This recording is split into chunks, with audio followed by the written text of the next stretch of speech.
లైఫ్‌లో for the first time నాకైతే online order వచ్చిందండి. 1 బూందీ కారా అండి. అది ఎవరి నుంచో తెలుసా? మా ఆయన నుంచండి. అది గూడా ఆన్‌లైన్ అని ఎందుకు చెప్పానో తెలుసా?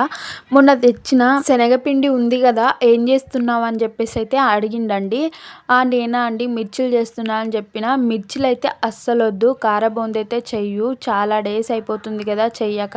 మిర్చి బజ్జీలు ఎప్పుడు రొటీన్‌గా తింటానే ఉంటాం గదా! ఇప్పుడైతే కొంచెం కారపూస ఎయ్యు అని చెప్పేసైతే అడిగిండండి. ఇంకా ఆయన అంత మంచిగా అడిగితే మనం చేయకుండా ఎందుకుంటాం చెప్పండి. నేనైతే ఎక్కువైతే మిర్చిలేం తినను. ఇంకా కారపూసనా నాకంత ఇష్టం ఉండదండి. ఇంకా కారం వేసి చేస్తే అయితే అస్సలు నచ్చదు. తెల్ల కారపూస అంటారు కదా, అదైతే చాలా ఇష్టం. మా ఊళ్ళో అయితే దొరికేది. సేమ్ అదే ప్రాసెస్లో అయితే ఇప్పుడైతే కారపూస చేశానండి, షాప్లో కొన్నట్టుగానే.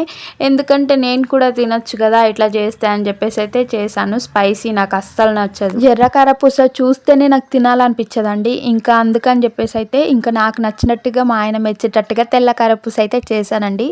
టేస్ట్ మాత్రం సూపర్ వచ్చిందండి. నేను ఒక్కదాన్ని తిని మాత్రమే చెప్పట్లేదు, మా పక్కింటి ఆంటీ ట్రై చేసింది. ఇంకా మా వాళ్ళు కూడా, మా అత్తమ్మ అందరు తిన్నారు. చాలా పర్ఫెక్ట్గా కుదిరింది.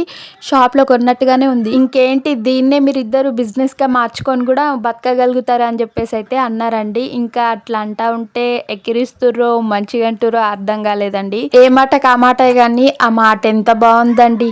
చూద్దాం ఫ్యూచర్లో లక్ ఉంటే అవుతుందేమో అని చెప్పేసి. కారపూస బూందీ చేయడం అంత పెద్ద ప్రాసెస్ ఏం కాదండి, చాలా సింపుల్ ప్రాసెసే.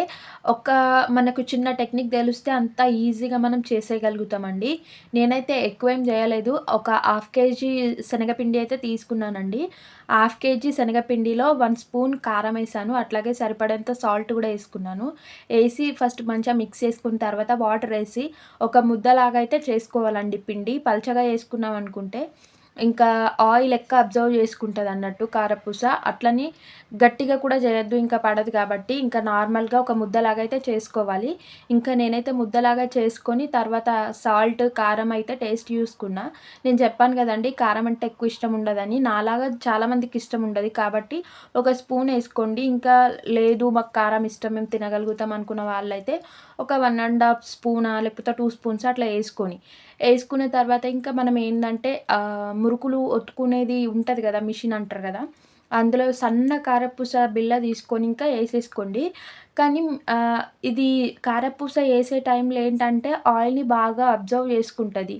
అంటే మనం మొత్తం వేసి ఓవర్ హీట్ అయిందంటే ఆయిల్ మాడిపోతుంది. కారపూస సన్నది వేస్తున్నాం కాబట్టి మాడిపోతుంది. ఓవర్ హీట్గా నార్మల్గా లేకుండా మీడియంగా మంట చూసుకుంటూ ఆయిల్ కొంచెం వేడెక్కిన తర్వాత ఇంకా వేసేసి ఎక్కువసేపు కూడా ఉంచొద్దండి.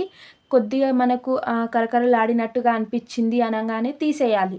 ఇంకా ఆయిల్ కూడా కొంచెం ఎక్కువనే అబ్జర్వ్ చేసుకుంటుంది. నేనైతే చూసారు కదా మీరు నిండుగా వేసాను, కొంచెం ఆయిల్ అబ్జర్వ్ చేసుకున్నా కూడా మనకు ఒకసారి వేయగానే బిల్లగా వచ్చేసింది. ఇంకా అట్లా వచ్చేస్తుంది. దాని తర్వాత పాపడ్ కూడా వేసాను. పాపడ్ వేసే టైంలో ఆయిల్ కొంచెం హీట్ ఉండడం వల్ల బ్లాక్ ఏం రాలేదు, మెరూన్ కలర్ వచ్చింది.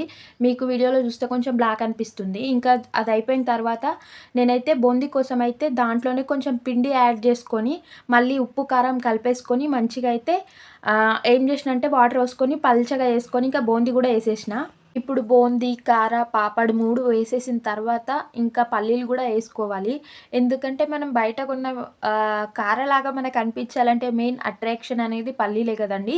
ఇంకా పల్లీలు కూడా మంచిగా వేపుకొని పల్లీలు వేసుకున్న తర్వాత కరివేపాకు కూడా వేపేసుకున్నా అండి. ఇంకా కరివేపాకు వేసేటప్పుడైతే చాలా భయమైంది. ఎందుకంటే చిటపటలాడుతూ పైకి చెల్లుతుంది కదా, అందుకే దూరంగా ఉండి వేయండి. ఓకేనా. ఇంకా ఈ వీడియో నచ్చితే ఛానల్ సబ్స్క్రైబ్ చేసుకోండి, లైక్ కొట్టండి.